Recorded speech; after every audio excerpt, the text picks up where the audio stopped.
오늘은 여러분과 함께 너 뭐 하다 왔니? 라고 하는 제목으로 함께 말씀을 나누려고 합니다. 말씀을 통하여 성령님께서 우리 각자에게 들려주시는 그 세미한 음성을 듣는 시간이 되기를 바랍니다. 제가 12월 첫째 주가 되면은요, 우리 교회 비전을 함께 나누는 시간을 갖고 있는데요. 이미 알고 계시는 분들도 많이 있을 테고 또 새 가족으로 오신 분들은 처음 듣는데 함께 좀 우리 교회 비전을 공유하는 시간이 되었으면 좋겠습니다. 제가 수원중앙침례교회에서 부사역자로 사역을 하고 있었는데요, 저와 함께 사역을 하고 있었던 목사님 중에 한 분이 개척에 대한 하나님의 부르심을 받게 되었습니다. 그래서 한 10개월 정도 개척을 준비하는 과정을 거쳐서 2017년 9월 9일에 창립 예배를 수원 호매실에서 드리게 되었습니다. 교회를 개척하는 과정이 정말 쉽지 않은 과정이었습니다. 그런데 목사님은요, 교회를 개척하는 그 어려운 과정을 거쳐서 개척을 한 뒤에 거의 매일 저에게 전화를 하시다시피 하셨는데요, 전화를 하시면 꼭 이렇게 말씀하시는 거예요. 한 목사, 개척하니까 너무 행복하다.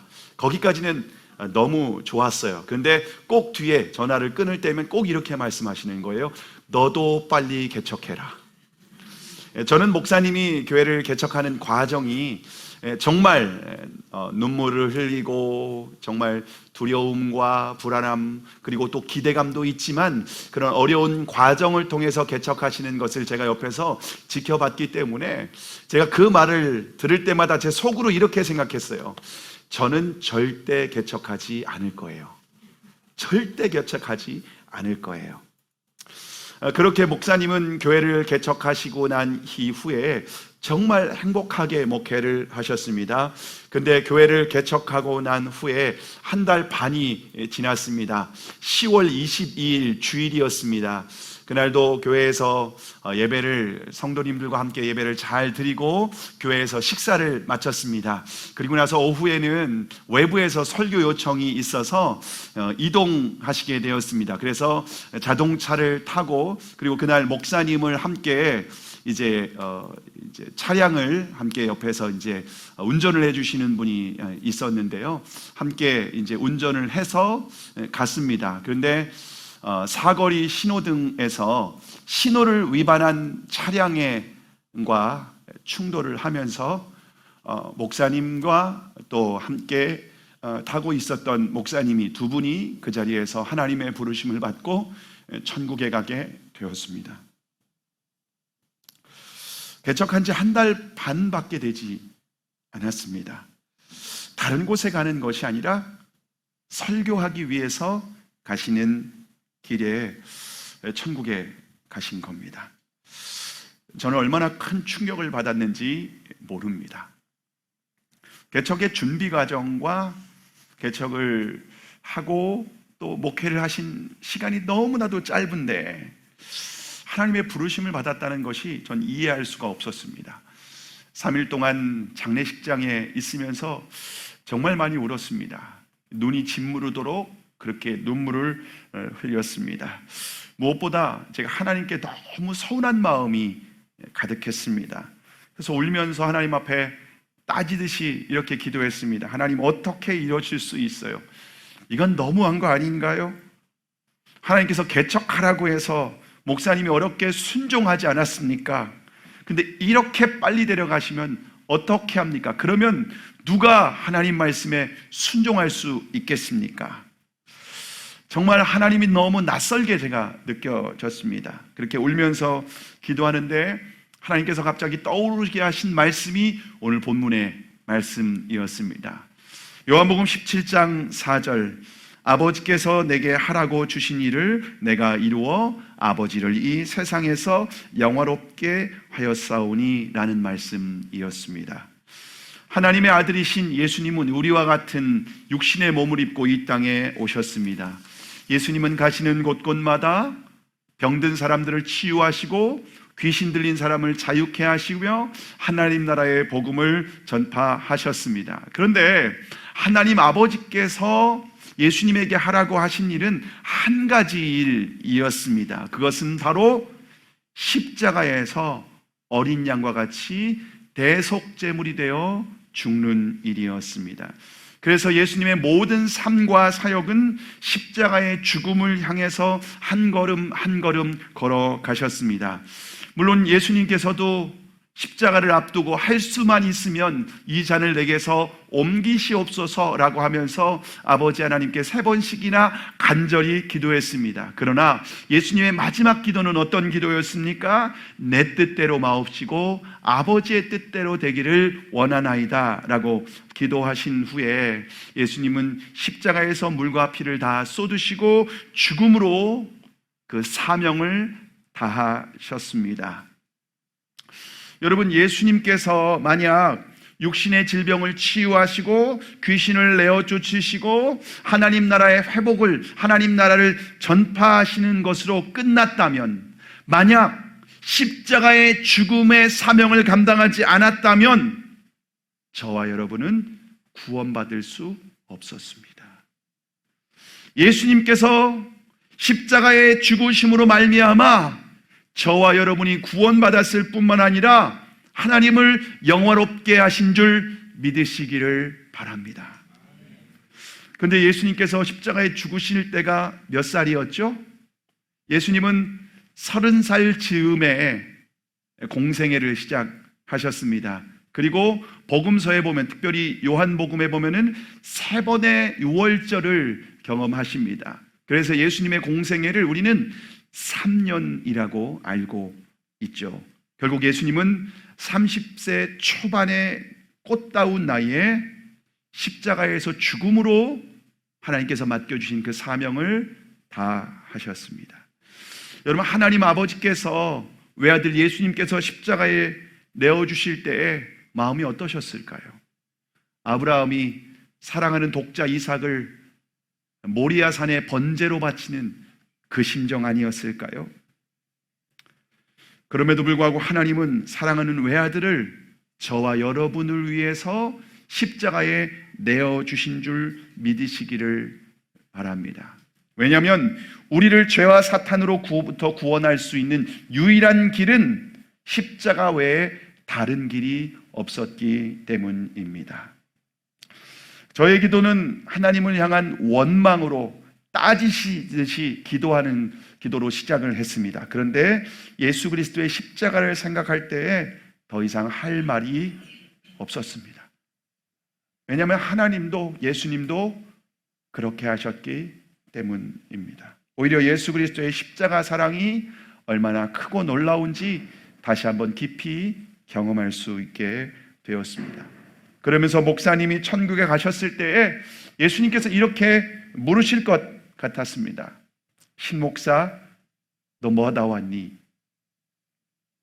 그러면 목사님은 뭐라고 대답하셨을까요? 하나님께서 하라고 하신 일, 주님의 몸된 교회를 개척하고 왔습니다. 그때 주님 뭐라고 말씀하실까요? 너는 왜 영향력 있는 목사가 되지 못했니? 너는 왜 교회를 부흥시키지 못했니? 그렇게 책망하실까요? 오히려 이렇게 말씀하실 거라고 생각했습니다. 잘하였도다 착하고 충성된 종아, 내가 작은 일에 충성하였으니 주인의 즐거움에 참여할지어다. 저는 하나님의 뜻을 다 이해할 수 없습니다. 그런데 분명한 것은 신 목사님은 하나님 아버지께서 하라고 주신 그 일, 교회를 개척하는 그 사명을 감당하셨을 뿐만 아니라 그 일을 통하여 하나님 아버지를 영화롭게 하셨다는 결론에 이르게 되었습니다.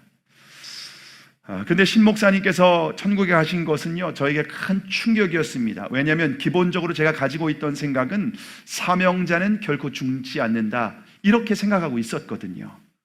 여러분도 그런 말씀을 많이 듣지 않았습니까? 하나님께서 사명을 주셨으면 생명을 지켜주는 것은 당연한 것 아니겠습니까? 근데 저와 여러분이 알지 못하는 것은 무엇입니까? 우리의 사명이 어디까지인지 우리는 다 알 수 없다는 겁니다. 모세의 사명은 이스라엘 백성들을 이끌고 애굽에서 나오는 일이었습니다.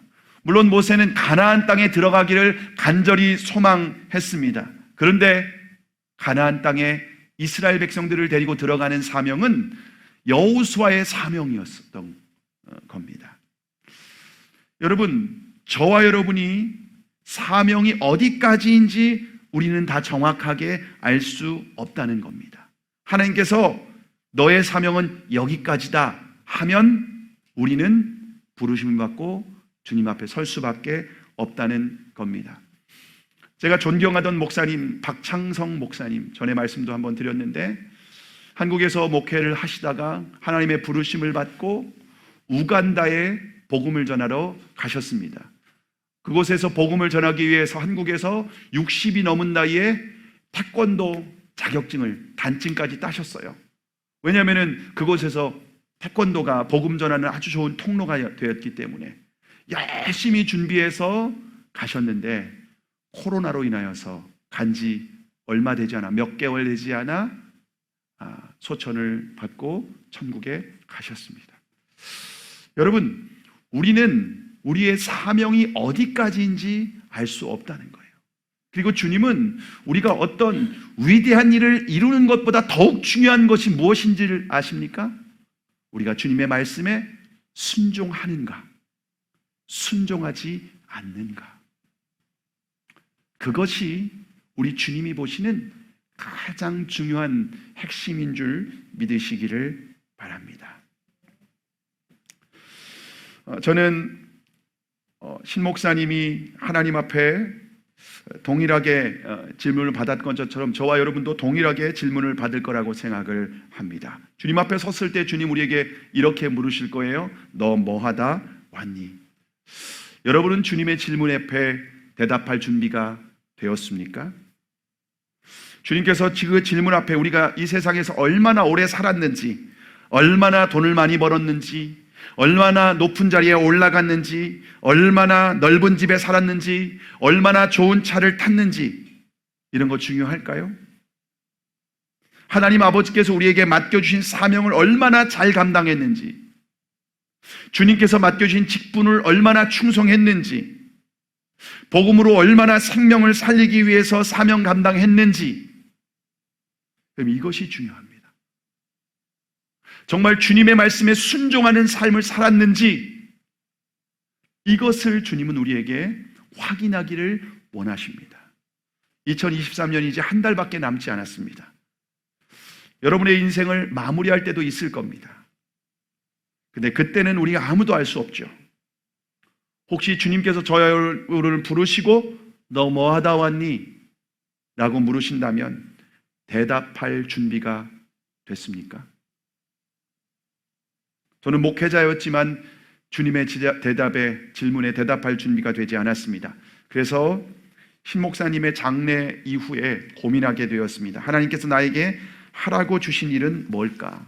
물론 저는 주의 종으로 부르심을 받고 목회자로 살아가고 있었습니다. 그래서 복음을 전하고 믿지 않는 영혼들을 그리스도께로 인도하는 사명을 감당하고 있었습니다. 그런데 하나님 나라와 복음을 위해서 구체적으로 나에게 맡겨주신 일이 뭐지? 선명하지 않았습니다. 그리고 2018년 1월 1일 새해를 맞이하게 되었습니다. 그런데 1월 1일 신년 예배를 마치고 돌아왔는데 대전에서 제가 사역했던, 부목사로 사역했던 교회의 성도님으로부터 전화가 왔습니다. 이제 담임 목사님이 교회를 사임하고 필리핀으로 선교를 나가시게 되었답니다. 이제 그래서 담임 목사님을 청빙하게 되었는데 공식적으로 청빙 그 이력서를 이제 받을 때가 될 겁니다. 있을 겁니다. 그러면 이력서를 꼭 제출해 줬으면 좋겠습니다. 성도님들이 목사님께서 오시길 원하는 분들이 많이 있다는 겁니다. 전화를 받고 난 후에 제가 이제 드디어 담임 목회를 시작하게 되었구나라고 생각하게 되었습니다. 그래서 이력서를 준비하며 하나님께 이렇게 기도했습니다. 주님, 대전에서 연락이 왔습니다.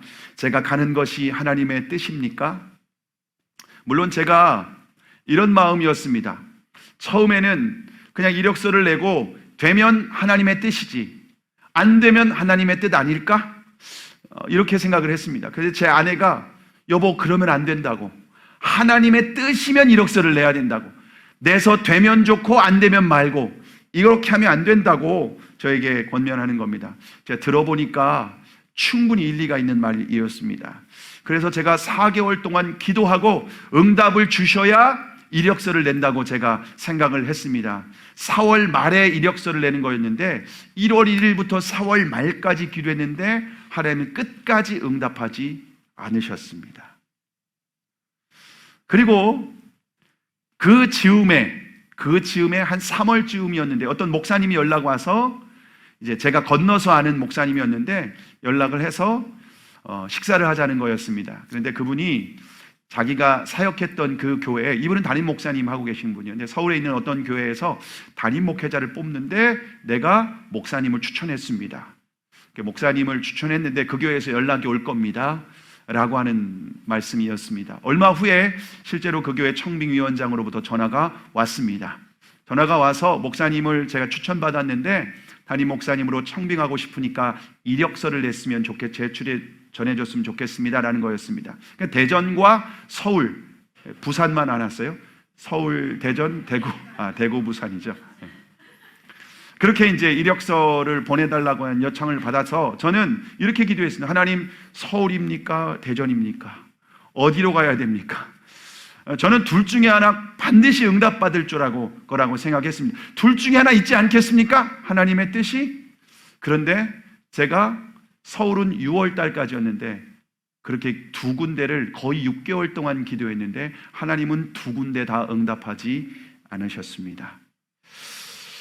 제가 6개월 동안 기도했는데 하나님은 침묵하셨습니다. 오히려 주님께서 제게 주신 응답은 넓은 길이 아니라 좁은 길을 가라, 그런 응답을 주셨습니다. 그래서 두 교회 다 이력서를 보내지 않고 정중하게 거절했습니다. 솔직히 청빙을 거절하면서 너무 아쉬운 마음이 있었습니다. 앞으로 이런 기회는 다시는 없을 것이다. 여러분, 제가 어디 알려진 사람도 아니고 책을 낸 사람도 아니고 부사역자로 어떤 교회에서 그냥 무명의 목사로 그냥 사역을 하고 있었던 사역자였는데 두 군데 동시에서 이렇게 사역 제안이 올 것이라고 하는 것은요, 앞으로는 생각할 수 없는 것이라고 생각을 했습니다. 그래서 수원중앙교회에서 부목사로 사역하는 것이 하나님의 뜻이겠구나 라고 제 마음을 그렇게 어느 정도 정리하고 있었습니다. 그런데 2018년 7월 4일 수요일, 그날이 미국의 독립기념일이었습니다. 수요일 새벽 5시쯤에 하나님께서 강하고 선명하게 저에게 이렇게 말씀하셨습니다. 내가 하는 얘기 잘 들어라. 너는 청빙이 아니라 개척이다. 사실 저는 신 목사님에게 개척은 제가 꿈에도 생각하지 않았고 앞으로도 전혀 생각지도 않는 길이라고 생각을 하고 있었습니다. 근데 하나님은 청빙이 아니라 개척의 길로 저를 인도하셨습니다. 하나님의 응답이 너무 선명하고 너무 구체적이고 너무 명확하게 말씀하셔서 당황했습니다. 사실 제가 하나님의 음성을 그렇게 들었던 것은 태어나서 처음이었습니다. 그날 새벽 아내를 깨우고 가정 예배를 드리며 드디어 하나님께서 응답하셨다. 아내가 궁금해하는 거예요. 도대체 어떻게 응답하셨는데 개척하라신다. 근데 아내와 예배 드리고 이렇게 얘기했습니다. 하나님의 음성인지 내 생각인지 분별이 필요하다. 물론 저는요, 개척에 대한 생각을 단 한 번도 하지 않았기 때문에 사실은 거의 하나님의 응답이 확실하다는 생각을 했습니다. 그래도 명확하게 하나님 확증해 달라고 제가 기도했습니다. 그런데 그날 수요일이었는데 수요일 저녁에 식사한 후에 사무실에서 앉아 있는데 예전에 김장환 목사님과 함께 사역했었던 김진환 목사님이라는 분이 계셨는데 그분이 저희 사무실에 찾아오신 겁니다. 저는 그 목사님을 처음 만났고 예전에 원로 목사님과 함께 사역했던 분이라는 것만 그냥 알고 있는 거였습니다. 근데 그 목사님이 저희 교회 어떤 분 결혼식 주례를 하게 되었는데 저희 교회 직인이 찍힌 혼인증서를 만들어 달라는 거예요. 제가 그때 가정사역을 담당하고 있어서 결혼예식 증서, 혼인예식 증서를 저희 부서에서 만들었기 때문에 우리 전도사님에게 만들어 달라고 부탁을 하고 그분과 대화를 나누었습니다. 근데 그분은 저를 처음 만나는 겁니다. 근데 그분이 저에게 이렇게 말씀하시는 겁니다. 목사님은 교회를 개척해야 되는 분인데 왜 이렇게 부사역을 하고 있습니까? 교회를 개척해서 교회 성도가 10명밖에 되지 않아도 개척하면 정말 행복한 목회를 할 수 있습니다. 그날 새벽에 응답받았는데 처음 만나는 목사님이 개척하라고, 말씀을 하시는 겁니다. 그렇게 말씀하신 후에 목사님은 잠시 있다가 혼인 증서를 받고 가셨습니다. 그 뒤로 그 목사님을 만난 적은 없습니다. 새벽에 하나님의 음성을 듣고 개척의 응답을 주셨습니다. 그리고 저녁에는 처음 만나는 목사님을 통해서 개척을 확증해 주셨습니다. 그 후에도 하나님은 여러 가지 방법으로 개척을 하나님께서 원하신다라고 하는 하나님의 뜻이라고 하는 여러 가지 사인을 주셨습니다. 저는 교회 개척이 하나님의 응답이라고 하는 확신을 갖고 있었습니다. 그런데 제 마음 가운데 두 가지 생각이 있었습니다. 첫 번째는 제가 이렇게 어려운 시기에 교회를 개척한다고? 라고 하면서 안에 두려운 마음이 있었습니다. 신 목사님이 교회를 개척하는 과정이 얼마나 어려운지 제가 잘 알지 않습니까? 그래서 두려운 마음이 있었고, 두 번째는 교회가 이렇게 많은데 또 교회를 개척해야 된다고? 그 두 가지 마음이 있었습니다. 근데 이렇게 제 마음의 두려운 마음은, 앞으로 미래에 대한 두려운 마음은 사실 그 해에 하나님께서 저에게 두 가지 사건을 허락하셨거든요. 집을 결정하는 과정과 하나님께서 재정을 채워주시는 이 과정을 생각나게 하시면서 너의 모든 삶은 내가 책임질 거니까 걱정하지 마라 라는 첫 번째 마음으로, 그 응답으로 저에게 마음에 확신이 있었고, 두 번째로는 이렇게 교회가 많은데 어떻게 교회를 개척하지? 그런 마음이었습니다. 수요일 저녁 예배를 마치고 돌아오면 십자가가 밤하늘에 많이 보이는 거예요. 십자가 탑이 주변에 많이 보이면서 제가 이렇게 물었습니다. 주님, 지금 교회가 없어서 문제가 아니라 너무 많아서 문제 아닙니까? 그런데 왜 또 하나의 교회를 개척해야 되죠? 교회에서 집까지의 거리는 멀지 않았습니다. 곧 주차장에 도착해서 주차를 하고 이제 집으로 들어오게 되는데, 주차하고 그 집으로 들어오는 거리가 아주 짧은 거리였어요. 그런데 그 건물로, 아파트 건물로 들어오는데 제 마음에 한 가지 마음을 하나님께서 쓱 집어넣어 주셨는데, 그 마음은 새술은 새 부대라는 마음이었습니다. 새술은 새 부대. 저는 이 새술은 새 부대라는 말씀이 어떤 의미일까? 나에게 어떤 의미일까? 첫 번째, 새술은 성령을 상징한다는 것을 알았습니다. 성령님을 상징하는 것이고, 새 부대는 과연 무엇일까라고 제가 고민하면서 그날 밤에 잠이 들었습니다. 그리고 다음 날 새벽에 일어나서 아내와 함께 가정 예배를 드렸습니다. 저희가 가정 예배를 드릴 때는 생명의 삶 큐티 본문으로 예배를 드렸는데요, 2018년 7월 5일 생명의 삶 큐티 본문은 사도행전 13장 1절 이하의 말씀이었습니다.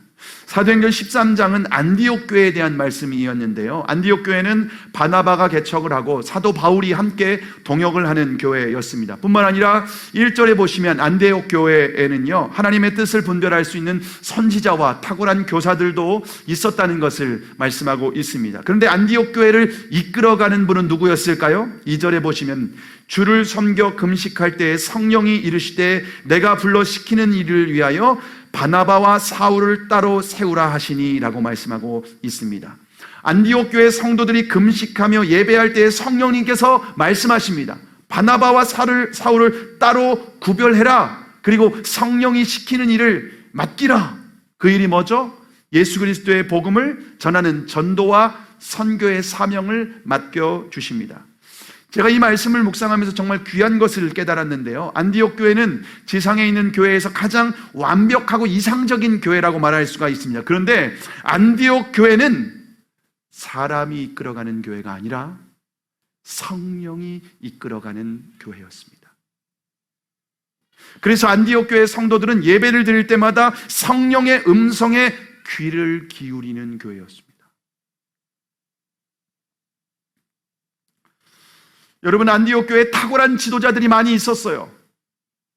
헌신된 사람도 있었고, 성경의 3분의 1을, 신약 성경의 3분의 1을 기록하는 사도 바울도 있었고, 선지자와 교사들도 있었어요.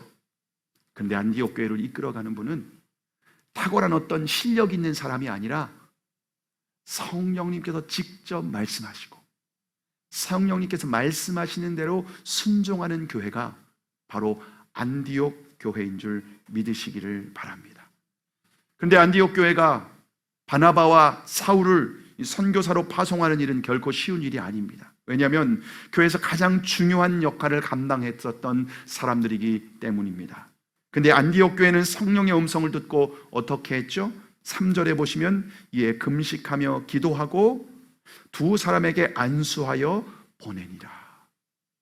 안디옥 교회는 다시 금식하고 두 사람에게 안수한 후에 성령의 인도하심에 순종하며 두 사람을 파송합니다. 그때부터 예수 그리스도의 복음이 본격적으로 이방에 전해지게 되는 선교가 시작되었죠. 바나바와 바울이 전한 복음을 가지고 가는 곳마다 영혼이 구원받게 되었고, 교회가 세워지게 되었고, 병든 사람이 치유받게 되었고, 귀신 들린 사람이 자유하게 되었고, 하나님 나라가 임했습니다. 뿐만 아니라 바울과 바나바가 전해졌던 이 복음이 저와 여러분에게까지 전해지게 되어서 우리가 구원받은 줄 믿으시기를 바랍니다. 그날 아침 안디옥 교회 말씀을 묵상하면서 제가 우리 교회 비전이라고 하는 강한 확신을 갖게 되었습니다. 더 살리는 교회는 사람이 이끌어가는 교회가 아니라 성령이 이끌어가는 교회입니다. 더 살리는 교회는 성령이 이끄시는 대로 예수 그리스도의 복음을 땅끝까지 전하는 교회입니다. 근데 우리 교회뿐만 아니라 모든 교회가 성령이 이끌어 가시는 대로 순종해야 되는 줄 믿으시기를 바랍니다. 교회뿐만 아니라 성도는 어떤 사람들입니까? 성령이 인도하시는 대로 순종하며 성령에 따라 그 음성을 듣고 귀를 기울이고 성령님께서 원하시는 대로 동행하는 사람들이 바로 성도인 줄 믿으시기를 바랍니다. 제가 안디옥 교회의 말씀을 묵상하면서 세술은 세부대라고 하는 말씀도 구체적으로 이해하게 되었습니다. 세술은 성령을 의미하고 세부대는 교회를 의미합니다. 근데 어떤 교회입니까? 세술이신 성령님께서 공동체 안에 충만하게 부어질 뿐만 아니라 성령님께서 무슨 말씀을 하시든지 그대로 순종하는 교회가 새 부대인 줄 믿으시기를 바랍니다. 옛 부대는 굳어 있어요. 전통에 어떤 경험에 매여 있습니다. 그래서 성령님께서 무슨 말씀을 하셔도 듣지 않아요. 순종하지 않아요. 자신의 경험, 역사, 어떤 신학의 틀에 갇혀서 하나님의 뜻을 분별하지도 않고 거부하고 순종하지 않습니다. 그런데 새 부대는 부드럽습니다. 성령님께서 말씀하시는 대로, 성령님이 역사하시는 대로, 성령님이 인도하시는 대로 순종하는 교회, 그런 교회가 새 부대인 줄을 믿으시기를 바랍니다. 저는 개척의 부르심을 받고 중앙교회에 사임을 했습니다. 그리고 2018년 12월 2일, 어제가 12월 2일이었죠. 오늘 12월 3일인데요. 성령이 이끄시는 교회를 개척했습니다. 성령이 이끄시는 교회이기 때문에 개척 지역을 결정할 때에도 하나님께 물었습니다.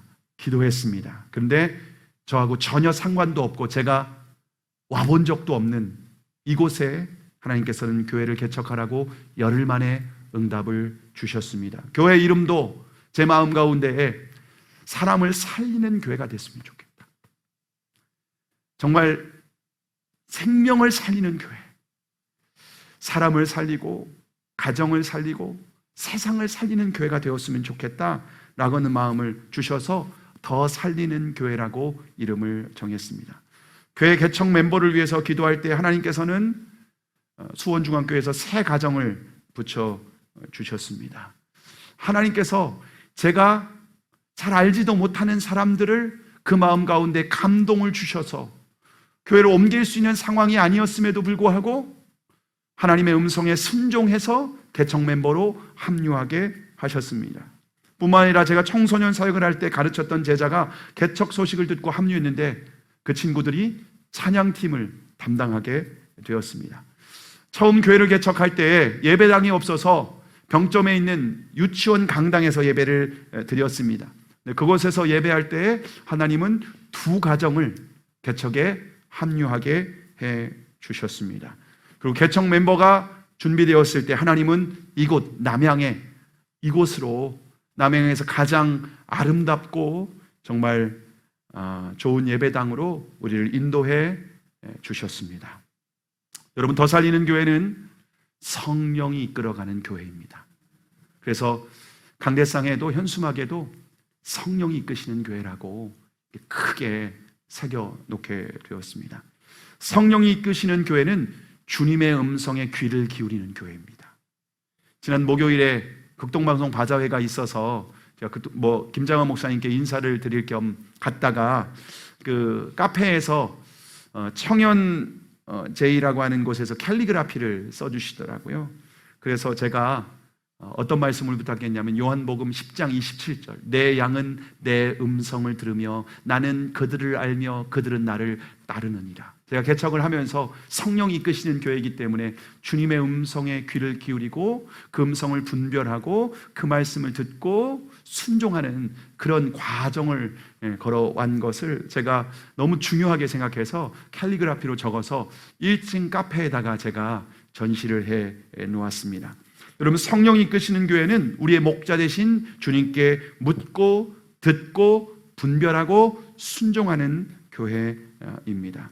목회자 한 사람만 듣고 따라가는 교회가 아니라 모든 성도들이 함께 주의 음성을 듣고 주의 음성을 분별하고 주의 음성에 순종해야 되는 줄을 믿으시기를 바랍니다. 특별히 교회의 리더들은 자신의 경험과 상식대로 결정하는 것이 아니라 우리의 목자 되시는 예수님의 음성을 들어야 돼요. 예수님의 음성에 순종해야 돼요. 그래야 책임지십니다. 여러분, 양이 자기가 원하는 길로 가면은요, 내 눈에 좋은 길 같지만 결국 낭떠러지가 기다리고 있습니다. 결국 사나운 이리와 사자 곰에게 찢겨 죽을 수도 있는 겁니다. 내가 좋은 길을 가는 것이 아니라 주님이 말씀하시는 길을 걸어가야 돼요. 우리 주님은 우리 각자에게 말씀을 하셔요. 다른 사람이 그 길을 간다고 해서 그 길 따라가는 게 아니에요. 각자에게 말씀하셔요. 그 음성을 듣고 때로는 내 상식을 뛰어넘는 말씀을 하실지라도 주님의 음성을 분별하고 무슨 말씀을 하시든지 그 음성에 순종해야 되는 줄을 믿으시기를 바랍니다. 그러면 주님은 우리의 개인과 가정 그리고 교회를 푸른 초장 쉴만한 물가로 인도해 주시는 줄 믿습니다. 더 살린 교회는 오직 성령이 이끄신 대로 순종할 때에 안디옥 교회와 같이 땅 끝까지 복음을 전하는 귀한 사명을 감당하는 교회로 사용하실 줄로 믿습니다. 말씀을 마치려고 합니다. 주님께서 언제 저와 여러분의 영혼을 부르실지 아무도 모릅니다. 주님 앞에 섰을 때 우리에게 이렇게 물으실 겁니다. 너 뭐 하다 왔니? 여러분, 주님의 음성에 대답할 준비가 됐습니까? 우리가 성령의 음성을 듣고 무슨 말씀을 하시든지 순종하는 사람은 대답할 준비가 된 줄로 믿습니다. 제가 성령이 이끄시는 교회를 섬기다가 왔습니다. 그러면 주님께서 우리를 안아주시면서 이렇게 말씀하실 겁니다. 잘하였도다 착하고 충성된 종아, 내가 작은 일에 충성하였으니 주인의 즐거움에 참여할지어다. 더 살리는 교회 모든 성도들이 성령이 이끄신 대로 순종하여 주님께 칭찬받고 상급받는 모든 성도들이 되기를 주님의 이름으로 축복합니다.